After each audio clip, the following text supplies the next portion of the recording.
గురూజీ 72 గంటల్లోనే ఫోన్లోని అద్భుతమైన జ్యోతిష్య పరిష్కారం చూపిస్తారు. నమ్మండి, నమ్మకపోండి, ఇది నిజం. శ్మశాన కాళి రుద్ర చౌడీదేవి ఆరాధకులు నంబర్ 1 వశీకరణ స్పెషలిస్ట్. గురూజీ మనిషి పుట్టుక నుండి చనిపోయే వరకు వచ్చే అన్ని క్లిష్టమైన సమస్యలకు పరిష్కారం ఇక్కడ లభిస్తుంది. విద్య, ఉద్యోగం, వ్యవహారం, స్త్రీ ప్రేమ, పెళ్లి, సంతానం, స్త్రీ పురుష వశీకరణం, భూవశం, భార్యాభర్తల కలహాలు, కోర్టు సమస్యలు, విడాకుల సమస్యలు, చేతబడి, అప్పుల బాధ, ఇంకా మీకు ఎలాంటి సమస్యలు ఉన్నా 72 గంటల్లోనే శాశ్వత పరిష్కారం చేయబడును. ఓం మహాగణాధిపతయే నమః. ఓం గురుభ్యో నమః. ఓం శ్రీమాత్రే నమః.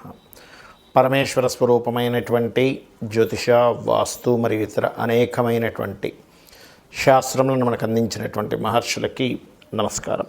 హయగ్రీవ హయగ్రీవ హయగ్రీవేతి యోవదేత్ తస్య నిస్సరతే వాణి జన్హుకన్యా ప్రవాహవత్. అరుణాం కరుణాతరంగితాక్షీం ధృతపాశాంకుశపుష్పబాణచాపాం అనిమాదిభిరావృతాం మయూకైః అహమిత్యేవ విభావయే భవానీం. శ్రీమాత్రే నమః. ప్రేక్షకులకి ఆ లలితాంబిక అమ్మవారి యొక్క అనుగ్రహం పరిపూర్ణంగా కలగాలని మనస్ఫూర్తిగా కోరుకుంటూ మనం ఈరోజు చెప్పుకోబోయేటువంటి టాపిక్ ఏమిటి? మనం ఎన్నో కష్టాలు పడుతూ ఉంటాం. అప్పులు,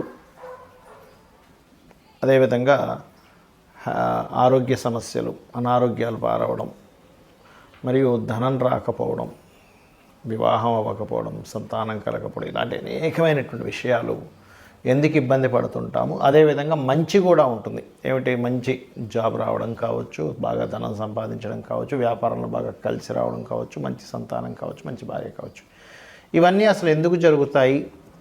ఇబ్బంది ఎందుకు పడతాము? ఎందుకు వస్తాయి అంటే, మీకు పూర్వజన్మ కర్మ అనేటువంటిది ఒకటి ఉంటుంది. ప్రతి లగ్నం 12 రాసులు ఎలా ఉంటాయో 12 లగ్నాల్లో పుట్టిన వారికి, ఈ భూమి మీద పుట్టిన ప్రతి జీవి కూడా పూర్వజన్మ కర్మతోనే పుడతాడు.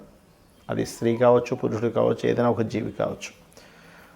ఆ పూర్వజన్మ కర్మ కంట్రోల్ చేయబడగలిగితే మీకు ఆటోమేటిక్గా ఇప్పుడు ఉన్నటువంటి సమస్యల నుంచి బయటపడగలుగుతారు.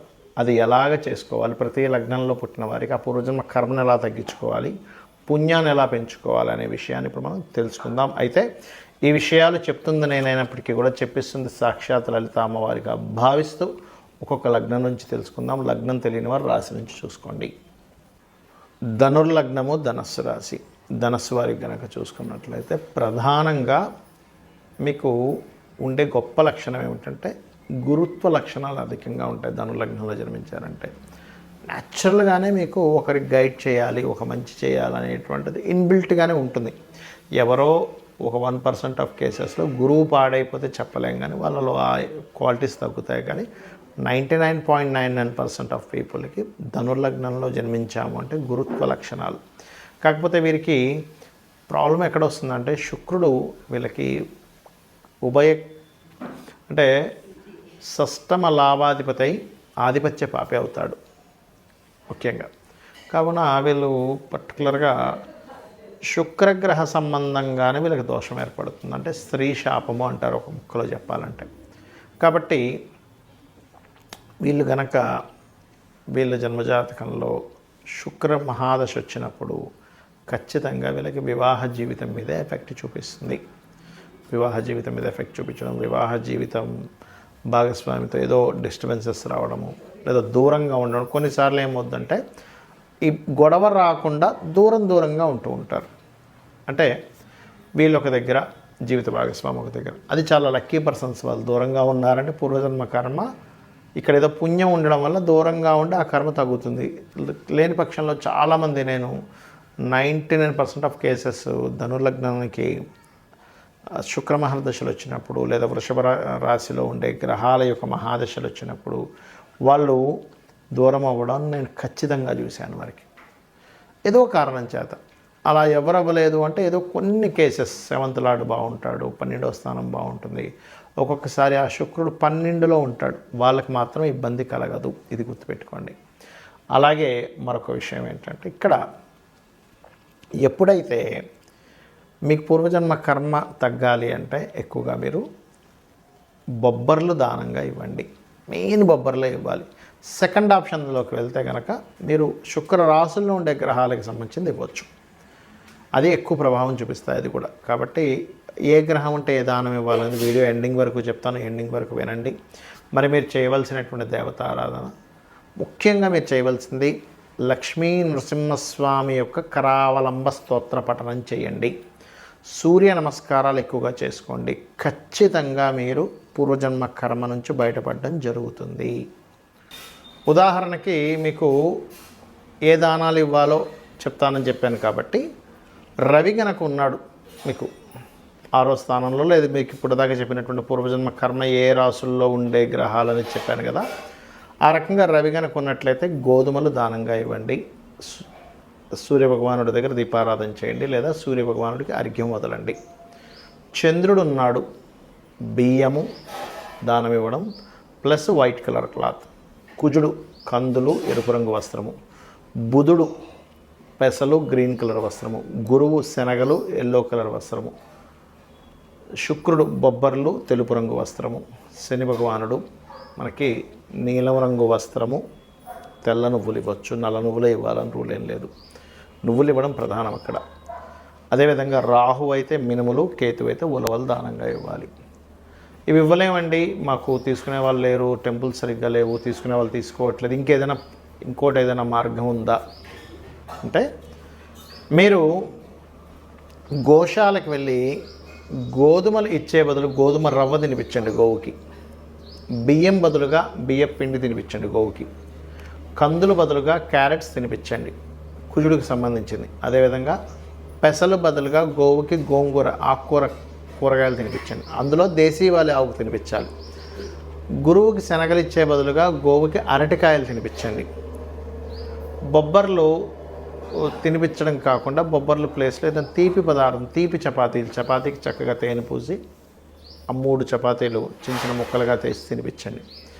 శనికి సంబంధించిన నువ్వులు దానం ఇస్తున్నాం కదా, నువ్వులు బదులుగా నువ్వులు తినిపించకూడదు గోవుకి తీసుకెళ్ళి, అదైనా ప్రెగ్నెన్సీ ఉంటే అది ఇబ్బంది అయితే మీకు ఇంకో దోషం ఏర్పడుతుంది. బెల్లము తినిపించండి చక్కగా గోవుకి, పిడికెడి బెల్లం పెట్టండి సరిపోతుంది.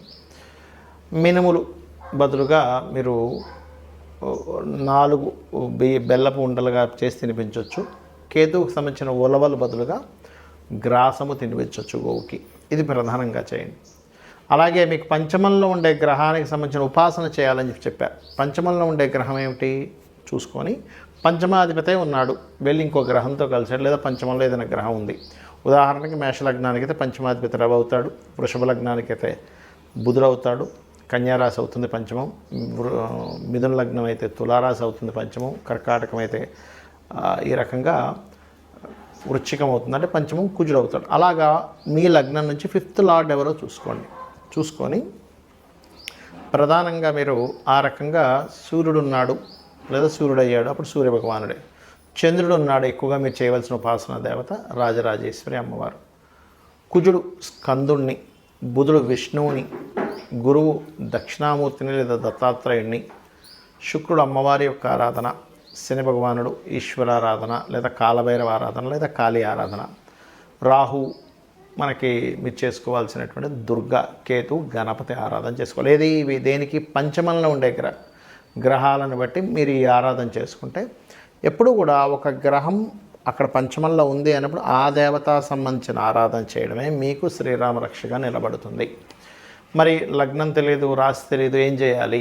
సింపుల్, లలిత చదువుకోండి లేదా సూర్య నమస్కారాలు చేసుకోండి. నాకు నక్షత్రము, రాశి, లగ్నం ఏమీ తెలియదండి, నేనేం చేయాలి అంటే దీనికంటే బెస్ట్ మరొకటి లేదు. చక్కగా ఉదయం నిద్ర లేచి సూర్య నమస్కారాలు చేసుకోవడం, మీరు సూర్యుడికి అర్ఘ్యం వదలడం, చక్కగా సూర్యభగవాన్ ఎదురుగా నిలబడి మనస్ఫూర్తిగా నమస్కారం చేసుకోవడం, లలితా సహస్రనామాలు వినడం కానీ చదవడం కానీ చేయండి ఉదయము సాయంత్రం. దానికి మించిన రెమెడీ మరొకట్లేదు.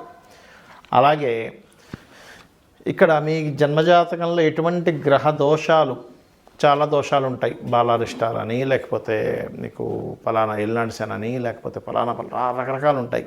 ఎలాంటిది ఉన్నా ఒకటే గుర్తుపెట్టుకోండి, వీటన్నిటినీ నడిపించేది అమ్మవారు. అమ్మవారు నడిపిస్తుంది కాబట్టి నేను అమ్మవారిని పట్టుకుంటే శక్తిని ఇస్తుంది, తట్టుకునే శక్తిని ఇస్తుంది అనేటువంటి కాన్సెప్ట్ ఒకటి మీ మైండ్లోకి రావాలి. ఆటోమేటిక్గా మీకు అన్ని విధాలా బాగుంటుంది. శ్రీమాత్రే నమః.